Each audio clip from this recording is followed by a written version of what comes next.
Bueno, se cortó. Estamos retomando. A ver.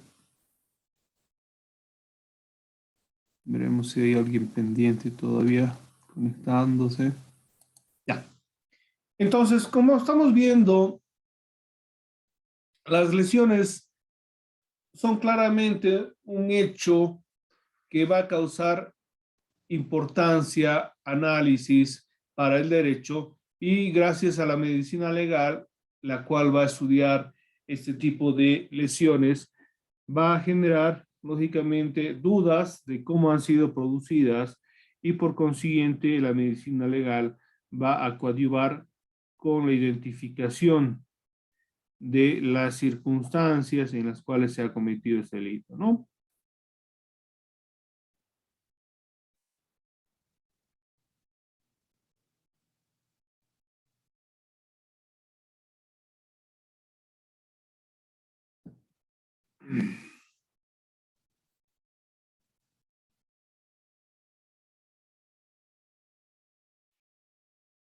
Según Bonet, el criterio diferenciador de dichas categorías es mixto. Por ejemplo, la cronología laboral, porque se refiere al tiempo inutilidad para el trabajo de las lesiones que han sido originadas. Si hablamos de las lesiones, al poder identificar que han sido un daño causado en el cuerpo, una transformación o modificación de lo que va a ser el cuerpo humano, ahí puede reflejarse también en un daño que puede impedir el trabajo. ¿Podríamos dar algún ejemplo, tal vez, de una lesión que perjudique en lo que es una actividad laboral, por favor? Cortarse la mano o el brazo con una moladora mientras uno trabaja en herrería o en carpintería. Ya. Ahí usted, a ver, con conocimiento que tiene, podría identificar un tiempo de cuánto le va a tardar para recuperarse a esta persona que habría sido cortada, como dice su ejemplo, con una moladora o con algún objeto en su fuente de trabajo. Yo digo que hasta un mes si el corte no es tan grande, pero hay casos donde hay gente que pierde la mano, entonces ese es el problema. Ya. Otro ejemplo, por favor. Licenciado, ¿Sí? si es un corte leve, el tiempo de cicatrización que determina un médico son 15 días. Si hay lesiones, tendones más allá de la epidermis, son arriba de 45 días. Ya. Y sí, obviamente, si hay la pérdida de algún miembro, ya sea una mano, un dedo, mismo que sea el dedo más pequeño, ya son 3 meses, pero ya entraría en una deshabilitación permanente. Claro que sí. Y hablando de otro tipo de lesiones, por ejemplo. Una fractura. Ya, una fractura. ¿Qué ocurriría, por ejemplo, con una fractura? Bueno, primero, ¿qué es una fractura? La rotura de un hueso. Exactamente. La ruptura de un hueso obviamente va a impedir que una persona pueda realizar sus actividades normalmente. Puede ser una ruptura, generalmente las fracturas se van a dar en lo que son las extremidades superiores o inferiores. Y eso lógicamente va a causar de que esta persona no pueda realizar sus actividades normales. Imagínense cuál sería el perjuicio de una fractura en un deportista. Tibia peroné, depende del deporte, ¿no? Pero tibia peroné en fútbol, costillas, el hueso del boxeador en box, o sea, es bastantes. Exacto, ¿no? Y lógicamente le va a perjudicar en realizar sus actividades normales en la práctica deportiva. Un futbolista, por ejemplo, podrá realizar sus prácticas deportivas con una fractura en la tibia peroné o en el fémur, o incluso, por ejemplo, en las articulaciones del pie? No, doctor. No. Entonces vas a requerir un tiempo importante para su recuperación, ¿verdad? Sí, ¿Alguno de ustedes ha tenido alguna fractura, por si acaso? Sí, yo, doctor. ¿En dónde? En la muñeca. En el radio y curva. Ya, en el brazo. Sí, en el brazo. Ya. ¿En qué circunstancias, si se puede saber? Jugando fútbol. Ya. Ustedes seguramente le han cometido falta y usted ha caído, ¿verdad? Sí, he caído con todo mi peso y con el peso del cuerpo se quebró los huesos. Ya, perfecto. ¿Usted realiza sus actividades laborales, alguna actividad manual? No, trabajo de oficina, normalmente. Ah, ya. Entonces, ¿derecha o izquierda? Izquierda, Ya. ¿Usted es diestro o es zurdo? derecha. Ya. Entonces, en esas circunstancias, su lesión, bueno, va a revestir una importancia. Seguramente a usted se le ha vendado, porque obviamente hoy en día la medicina, los traumatólogos ya no venda, ya no enyesan lo que anteriormente enyesaba, ¿no? Lo que ponen son férulas para la inmovilización del cuerpo, para evitar que se mueva y pueda soldar naturalmente. O en algunos casos requiere pues alguna pequeña cirugía, fijando estos huesos con tornillos, con clavos o en algunos casos con algunas placas metálicas, especialmente esto cuando se produce una fractura en lo que son las articulaciones, ¿no? Porque requieren lógicamente un tratamiento especial. ¿Usted cuánto tiempo ha estado o cuánto tiempo ha tardado para su recuperación de la fractura de su brazo? Unos 3 meses. ¿Ya? El tiempo, más o menos, dependiendo de las circunstancias, se tarda entre 3 meses, algún tiempo, algunos toman un tiempo más, otros menos, ¿no? Dentro de la lógica, seguramente a usted se le ha recomendado, perdón, ¿se lo han enyesado a usted? Sí, se me hizo. Ya. Esto seguramente hace un par de años ha sido, ¿no? Sí, hace unos 20 años de práctica. Ya.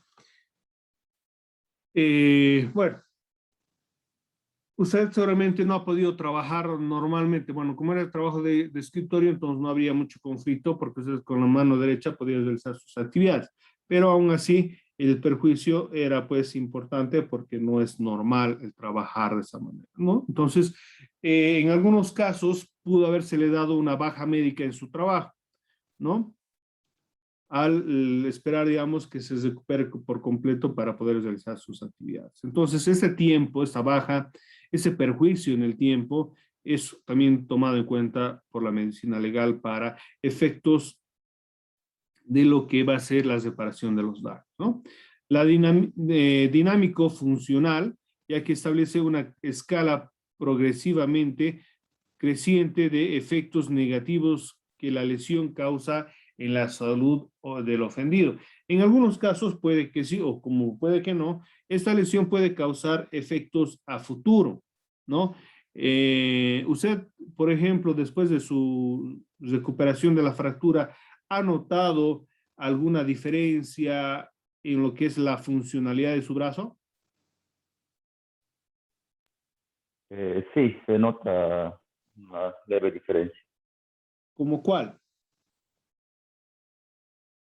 La forma del brazo obviamente no es la misma porque ha tendido a torcerse ¿Ya? y cuando hace frío duele, ¿no? Exactamente. O incluso también, pues, no tiene la misma fuerza que el otro brazo, ¿no? Sí, esa también es otra característica. ¿Ya? Entonces, cuando vemos, por ejemplo, estudiando estos aspectos, vemos la importancia de la lesión. Puede presentarse esta u otras, dependiendo del tipo de lesión, que va a haber secuelas en el cuerpo humano para, obviamente, tener o recuperar una normalidad. Si hablamos de lesiones mucho más importantes, por ejemplo, pueden ser permanentes en la salud. Hay personas, por ejemplo, que han recibido disparos de arma de fuego que han tenido comprometido algunos órganos internos, ¿no? Hígados, riñones, pulmones, ¿no? Que en algunos casos le van a generar un perjuicio permanente en lo que es la salud. Es decir, va a ser perjudicado en su salud y lógicamente eso también tiene que ser considerado por la medicina. ¿Alguna duda, alguna pregunta hasta acá, por favor? Todo claro, doctor. La clave. Ya.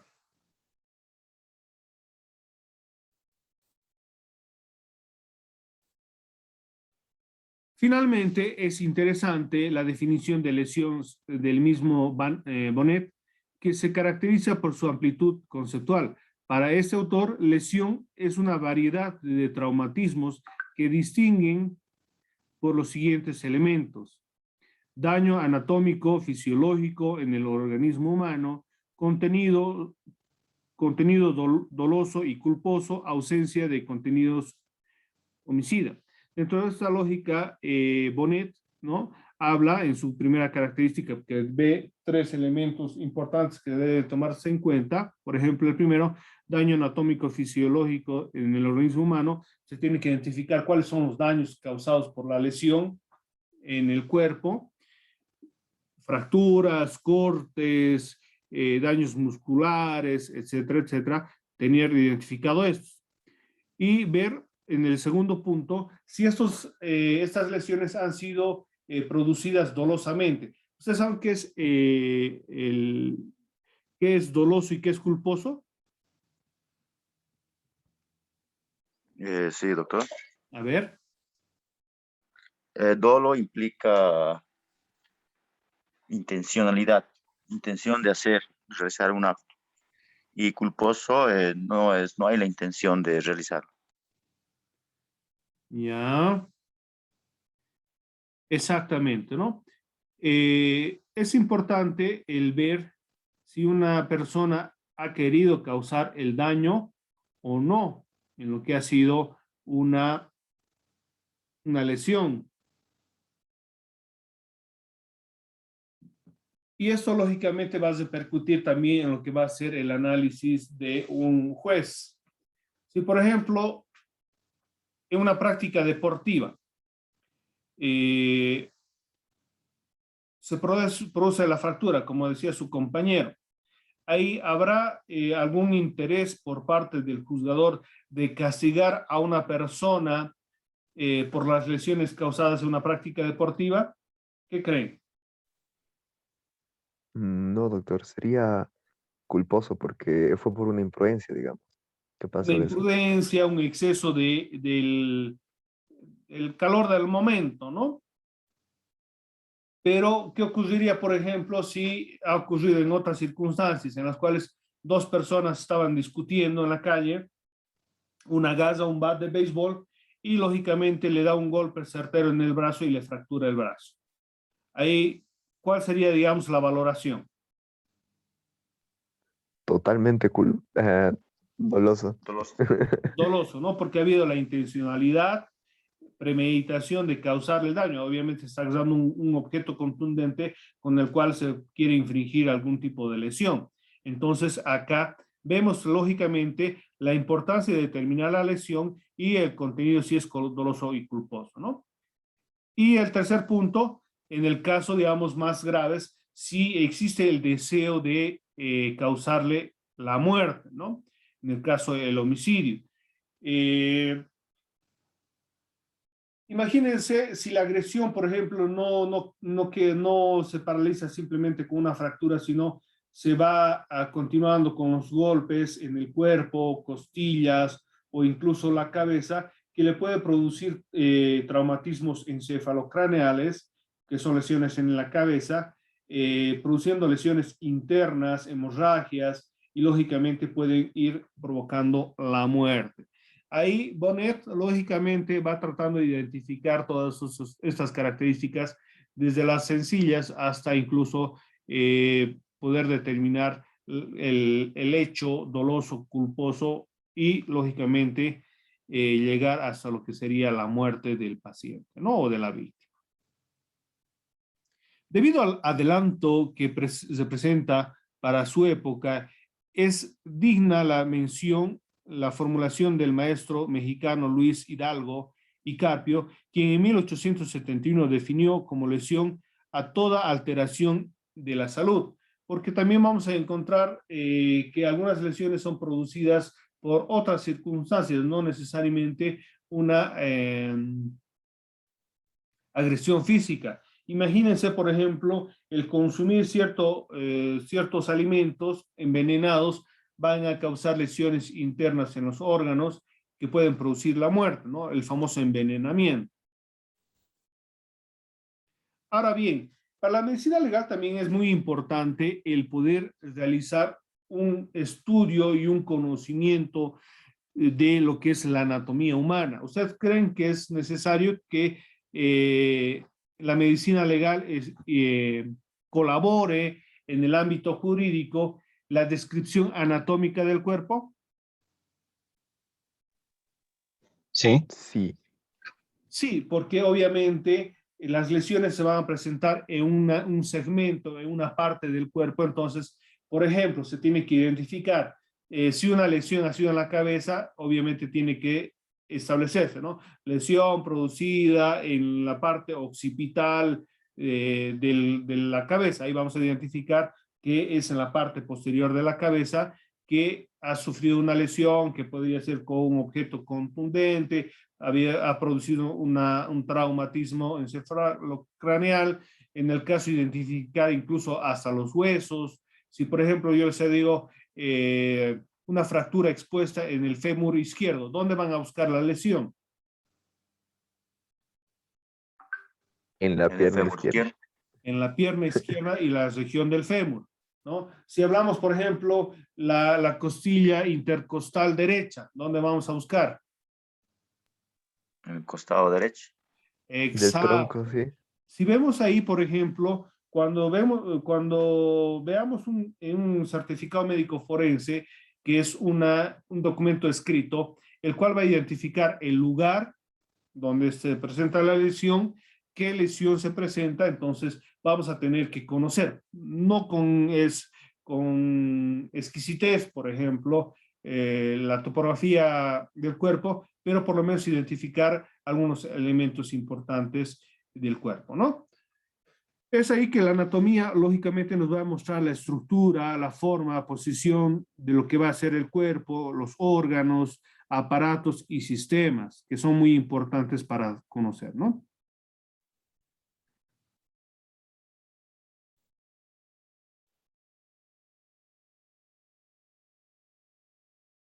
Aquí vemos, por ejemplo, con algunos gráficos, lo que es la anatomía topográfica. Aquí vemos dos cuerpos, uno que está de espaldas y otro que está de frente, ¿no? Ahí vemos, por ejemplo, el cuerpo erguido, la cabeza erguida, viendo hacia el frente, las extremidades superiores e inferiores también, palmas hacia adelante, extremidades inferiores y exteriores, pies juntos, etcétera, ¿no? Nos ayudan a identificar, por ejemplo, incluso la posición en la cual puede encontrarse una persona en un accidente, ¿no? Ahí tenemos, por ejemplo, frontal, anterior, dorsal, posterior, lateral izquierdo, lateral derecho, cefálica superior, podálica o inferior. Ahí vemos, por ejemplo, grandes segmentos como la cabeza, el cuello, tronco, que va también, lógicamente, el tórax y el abdomen, extremidades superiores e inferiores, grandes cavidades corporales, por ejemplo, la craneal, torácica, abdominal, pélvica, Ahí tenemos, por ejemplo, la cavidad cefálica, que es la cabeza, cavidad torácica, ¿no? La cavidad abdominal y la cavidad pélvica. Ahí vemos identificado en cada uno de estos gráficos ciertos elementos que nos pueden ayudar sobre la topografía o anatomía topográfica del cuerpo humano. Ahí, por ejemplo, tenemos otra imagen, extremidades superiores, hombro, brazos, codo, antebrazo, muñeca y mano. Si yo por ejemplo, les digo antebrazo, ustedes ya lógicamente al identificar la anatomía topográfica van a buscar en la sección del antebrazo qué lesión puede presentarse, ¿no? En el tronco, lo que es el tórax, el abdomen, en lo que son las extremidades inferiores, la cadera, glúteos, muslos, rodilla, pierna, tobillos y pie. En esas circunstancias, el médico forense puede identificar la lesión en un espacio del cuerpo, que puede ser en la parte de adelante, que se denomina anterior, o en la parte de atrás, que es la posterior, superior, arriba, inferior, abajo, izquierda, derecha, y lógicamente en algunos de los segmentos que está claramente identificado.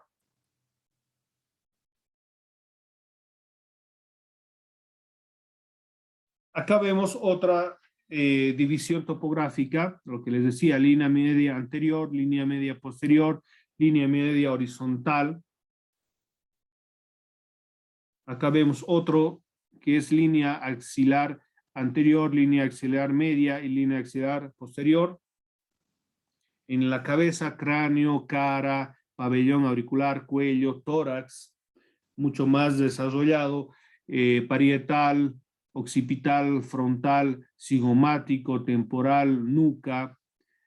En el cuello, por ejemplo, anterior del cuello, lateral del cuello, posterior del cuello.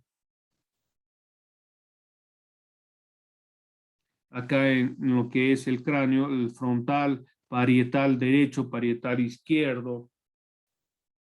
En el rostro, por ejemplo, frontal, palpebral, ciliar, ocular, mejilla, nasal, bucal, mentón, geniana, macetera, lateral del cuello, anterior del cuello. Son aspectos que lógicamente la medicina legal ha podido ayudar al derecho para poder identificar la región en la cual se presentan los diferentes tipos de lesiones. Acá, por ejemplo, vemos en lo que es el tórax, región clavicular derecha, región clavicular izquierda, hemitórax anterior derecho, líneas clavicular interna, línea clavicular media, línea clavicular externa, para ver dónde se presentaría la lesión, ¿no? ¿Se está entendiendo, por favor? Es como se les va a dar estas diapositivas, se les está subiendo a plataforma, lógicamente ahí van a poder un poco más revisar cada uno de estos, ¿no?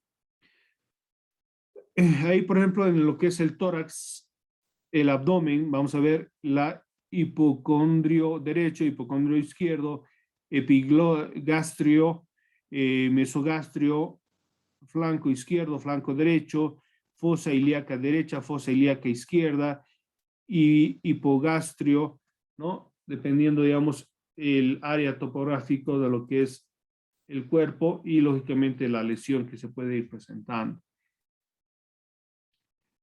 En la parte posterior tenemos la hemitórax posterior izquierdo, hemitórax posterior derecho, zona lumbar izquierda, derecha, región sacra.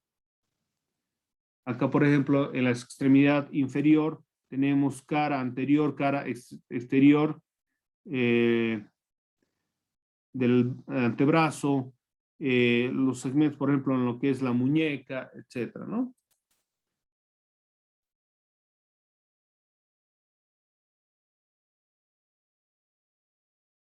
Acá, por ejemplo, también vamos a tener en cuenta lo que va a ser los diferentes órganos y sistemas, ¿no? Los huesos, el sistema digestivo, el sistema respiratorio, por señalar algunos. ¿Alguna pregunta hasta acá, por favor?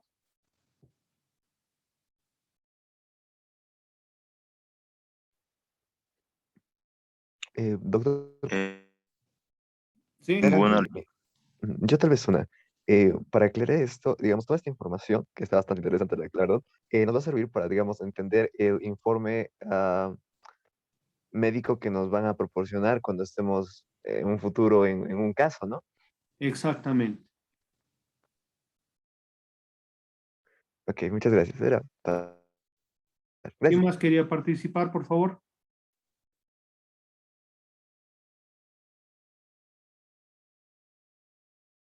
¿Alguien más?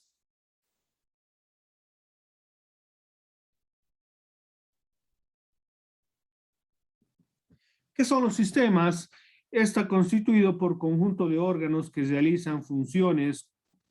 Lógicamente, ahí tenemos el sistema locomotor, que serían los huesos, el sistema circulatorio, el que nos ayuda a distribuir la sangre en el cuerpo, el respiratorio, el que nos ayuda a respirar, el digestivo, que es el que nos ayuda a procesar nuestros alimentos, el sistema urogenital, el que nos ayuda a desechar nuestros fluidos, ¿no? Especialmente la orina, el sistema endocrino, nervioso, organismos, piel y sus anexos. Dentro de lógica, todos estos son estudiados por la medicina legal y lógicamente pueden ser o no pueden ser importantes en lo que va a ser la identificación de las lesiones, ¿no? Ahora vamos a ir viendo algunos tipos de lesiones, ¿no? Lesiones causadas por agentes físicos, químicos, biológicos y mecánicos. Lesiones contusas. Las lesiones contusas son producidas por acción violenta sobre el cuerpo de elementos que tienen superficies impactasomas, sin puntas ni filos, eso capaz de producir daño. Es decir, ahí podríamos hablar de un bat de béisbol, una piedra, ¿no? Que son objetos que no tienen filo, que tienen peso y lógicamente van a causar un daño. Tenemos lesiones con clasificación de las lesiones contusas. Pueden ser según sus características morfológicas, erosión, equimosis, hematomas, edemas, traumatismos, fracturas abiertas, cesadas. Según su compromiso corporal, pueden ser tegumentarios, parte del cuerpo afectadas. Según la gravedad del compromiso corporal, puede ser de primer grado, erosión, segundo grado hematomas, tercer grado desgazos, cuarto grado fracturas. Según las lesiones agentes mecánicos pueden ser escoriaciones, equimosis, hematomas, heridas, contusas, contusiones profundas, grandes, machacamientos, abulsiones, traumatismos craneales, que los vamos a desarrollar también gráficamente. Por ejemplo, aquí tenemos las escoriaciones, es la lesión producida en la piel que se caracteriza por la pérdida traumática de las capas superficiales de la misma. Ahí, por ejemplo, vemos que podría ser producida por una caída, ¿no? Una zasmillada. Alguna vez los que han jugado fútbol o furito se han caído y con el piso se han raspado y lógicamente queda de esta manera, ¿no?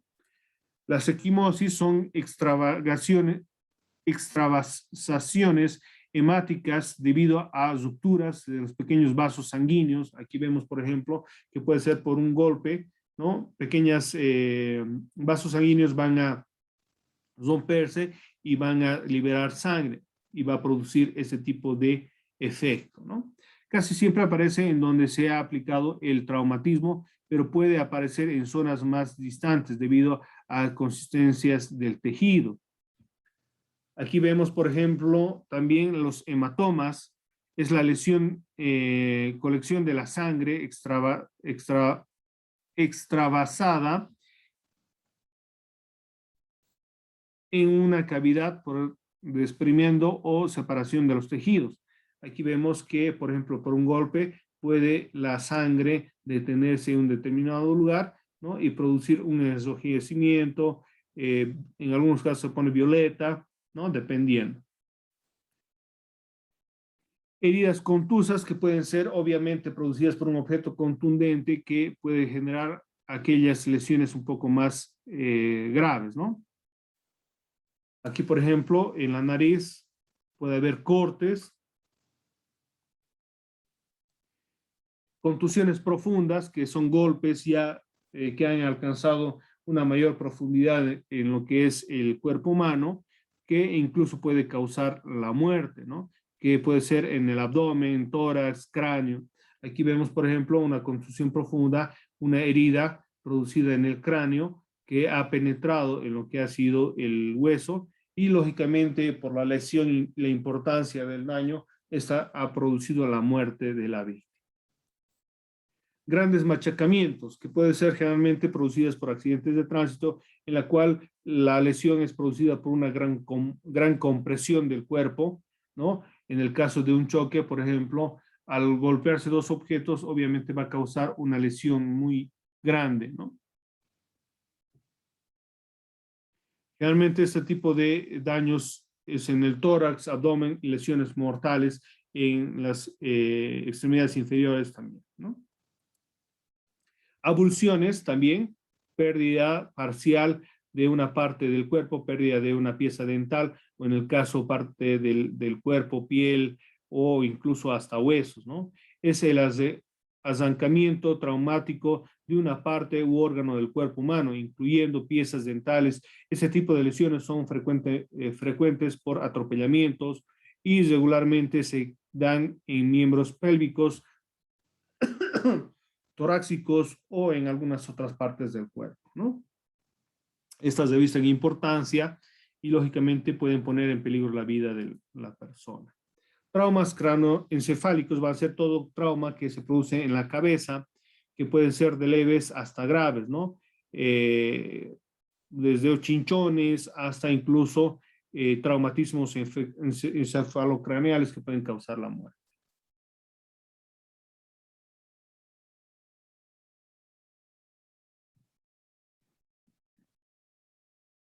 También hay lesiones producidas por ciertos agentes, por ejemplo, agentes térmicos, ionizantes, químicos y eléctricos. Agentes térmicos, ¿no? Estamos hablando del calor que puede producir quemaduras o el congelamiento de las personas. Esto de acuerdo, digamos, a la exposición de una temperatura alta o una temperatura baja. Las lesiones agentes ionizantes, normalmente el contacto con ciertas con radiación, por ejemplo, que puede ser, por ejemplo, la exposición a los rayos del sol o rayos X u otras circunstancias que pueden causar ciertos daños a la piel o incluso órganos internos de las personas, ¿no?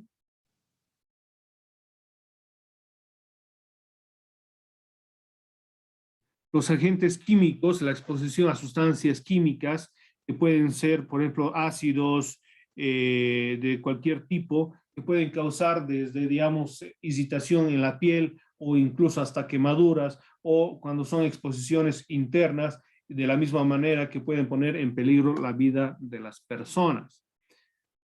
Lesiones por agentes químicos, lógicamente, son menos frecuentes, pero sí en algunos casos, por ejemplo, en los cuales personas trabajan en industrias que tienen contacto directo con sustancias químicas que pueden provocar, obviamente, incluso hasta la muerte. Los agentes eléctricos, de la misma manera, el contacto, algunas veces, no sé si ustedes se les ha pateado la corriente. ¿Alguno de ustedes le ha pateado la corriente?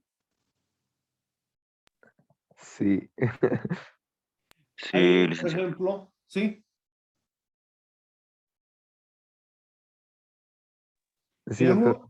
En algunos casos, por ejemplo, el que le patea la corriente no va a generar, digamos, más que un malestar en lo que es el cuerpo, pero de acuerdo, digamos, a la exposición al amperaje, puede incluso, digamos, producir quemaduras importantes, ¿no? Hasta carbonizar.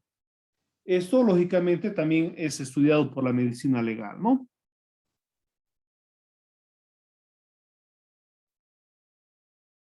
Aquí las lesiones, bueno, eso ya lo hemos visto, vamos a ir avanzando, porque hemos visto las lesiones leves, graves y gravísimas, reconocidas en el Código Penal, ¿no?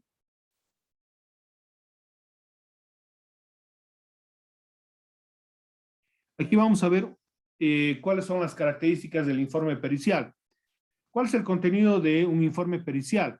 Para que un informe pericial médico pueda cumplir con su función de valoración,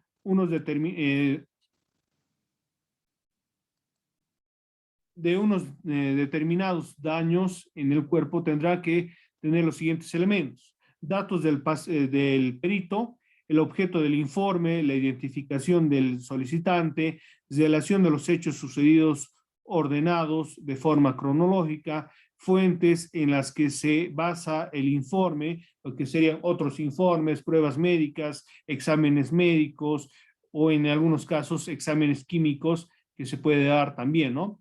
Antecedentes del paciente, si tiene enfermedades de base, etcétera, para ver que las lesiones han sido producidas por una agresión o en el caso han sido producidas por la misma enfermedad, ¿no?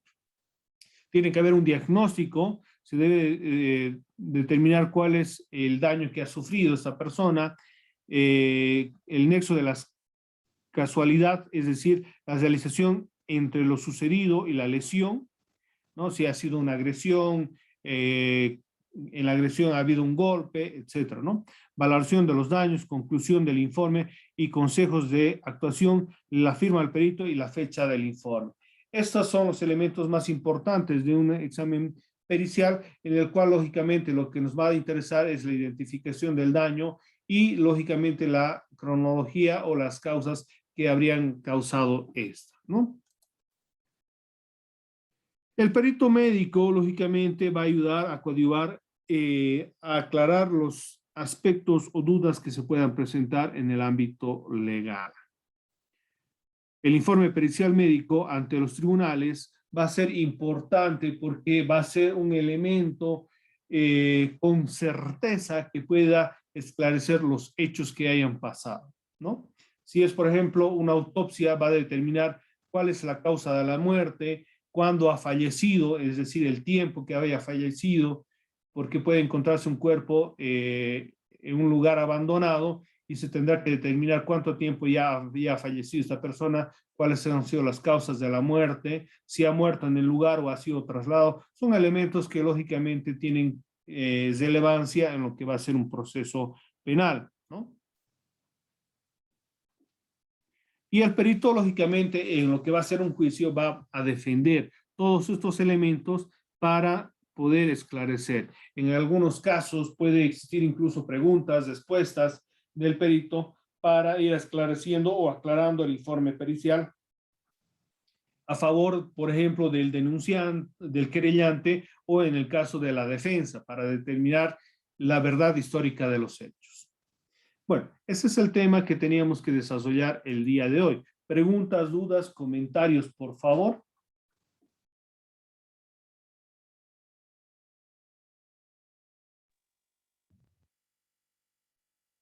¿Hay alguna duda, alguna pregunta? Estamos a un minutito de concluir nuestra clase del día de hoy, por favor. No, ninguno, licenciado. Licenciado, solo agradecerle por la clase. Ya. Exacto, doctor. Estaba muy bonita la clase. Les voy a mandar link de un video. Lastimosamente, miren, normalmente yo ponía videos en las clases, pero por políticas de YouTube, que nosotros que cargamos este video a YouTube, YouTube nos está censurando algunas partes del video y eso genera lógicamente un perjuicio en la subida del video, y también la universidad nos dice, ¿no?, que los videos deben tener 40 minutos cada video, y al poner un video, YouTube nos corta esa parte del video. Entonces les voy a poner también links de los videos que van un poquito ayudando a este avance, ¿ya? Está bien, doctor. Licenciado, De acuerdo, licenciado. Listo, entonces van a ir por favor revisando los links y van a